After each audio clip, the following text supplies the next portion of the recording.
¿Qué ha ocurrido? La semana pasada en Panamá sufre una retención de varias horas. Sí, es una persecución del Estado colombiano que históricamente no ha aceptado la disidencia política interna, pero tampoco acepta que desde el exterior se hagan algunos pronunciamientos que no coincidan con su política. Y yo he estado recurrentemente observando, uno, que el Plan Colombia era un peligro para la paz y la seguridad del continente antes de las bases militares. Usted lo ha estado escribiendo y lo ha estado Exacto, y lo he manifestando. estado denunciando ante América Latina y en varios foros internacionales, incluso un poco más atrás. Eh, bueno, llegué a plantear en repetidas oportunidades que la solución del conflicto social y armado que ha vivido Colombia por tanto tiempo no puede ser la guerra, sino tiene que ser una salida política negociada. Incluso esta posición siempre la hemos apoyado en lo que ha sido la experiencia histórica de América Latina, donde otros conflictos de igual o mayor intensidad ¿verdad?, se han resuelto por la vía de la negociación política. Esto ofendió muchísimo al gobierno de Álvaro Uribe Vélez, que tiene una marcada vocación guerrerista, vive de la guerra, vive de buena parte del presupuesto de ese país es el presupuesto que le suministra a Estados Unidos para los efectos de guerra. Y entonces a él le molesta, o a ellos le molesta profundamente que se hable de la paz.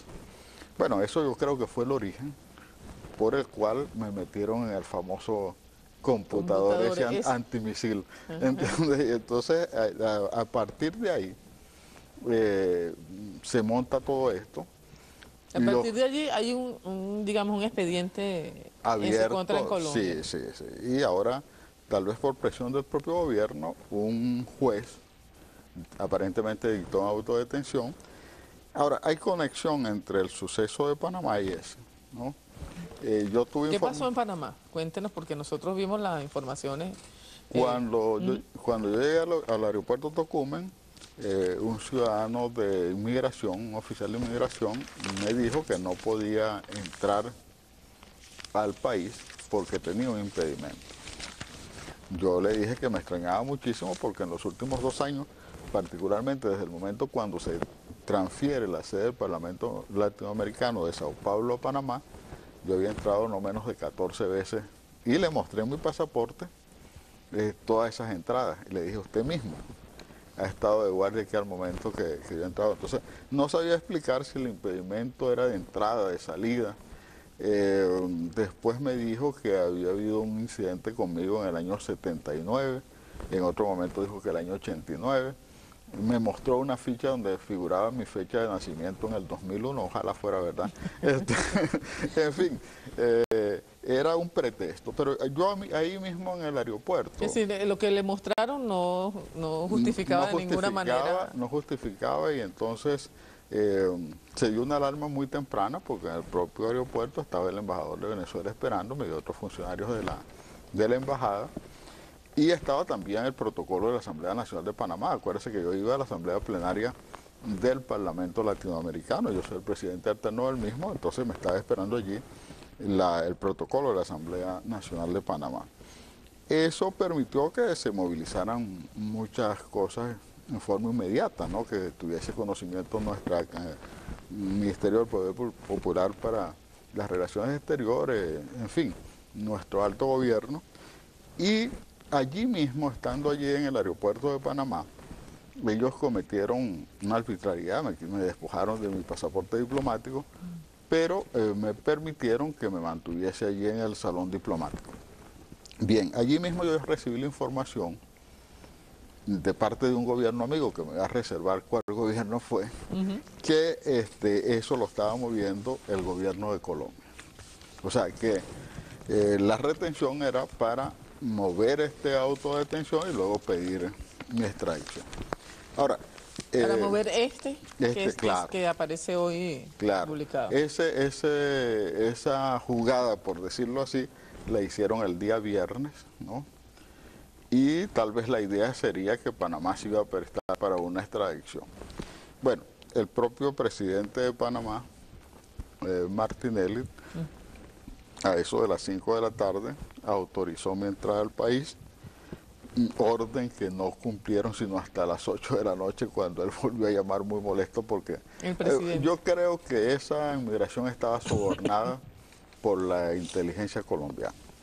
Usted sabe cómo proceden los colombianos. La inteligencia colombiana compra funcionarios, tarifa. Sí, pero o sea, la percepción que usted tiene es que está actuando al margen de las autoridades panameñas. Al margen de las autoridades, claro.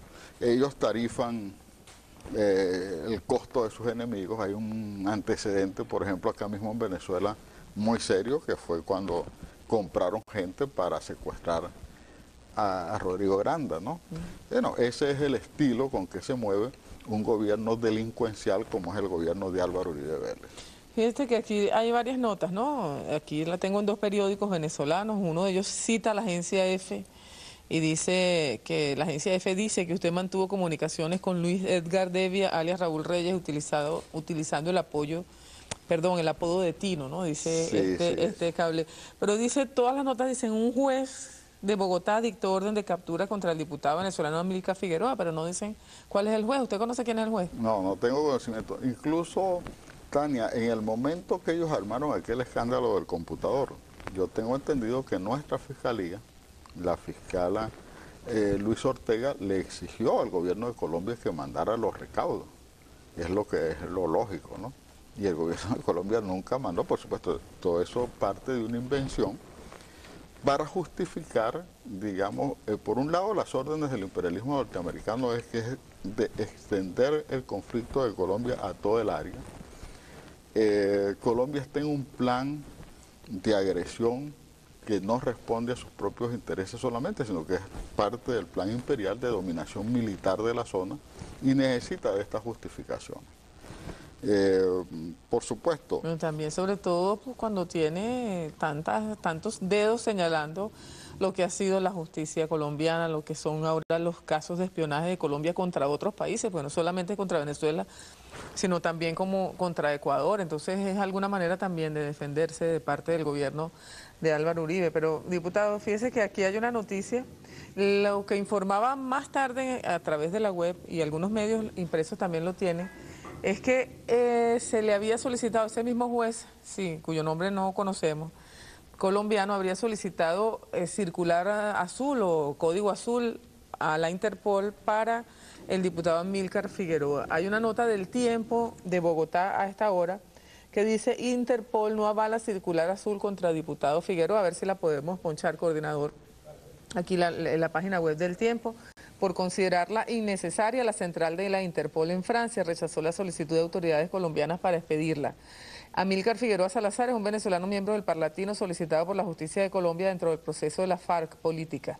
Fuentes de la fuerza pública le explicaron que el argumento de Interpol es que Figueroa, al ser una figura pública, es fácilmente ubicable porque no es necesario emitir la circular. Sin embargo, señalaron que Colombia insistirá y que si algún país lo detiene, lo pedirá en extradición formalmente. El jueves, un juez de Bogotá, nuevamente no dice el nombre, dictó orden de captura contra el diputado por los delitos de concierto para delinquir con fines de secuestro, financiación de terrorismo y entrenamiento de grupos ilegales. ¿Usted ha sido notificado de esta situación? Le dije que cuando hubo el escándalo del famoso computador, la Fiscalía venezolana, eso es lo que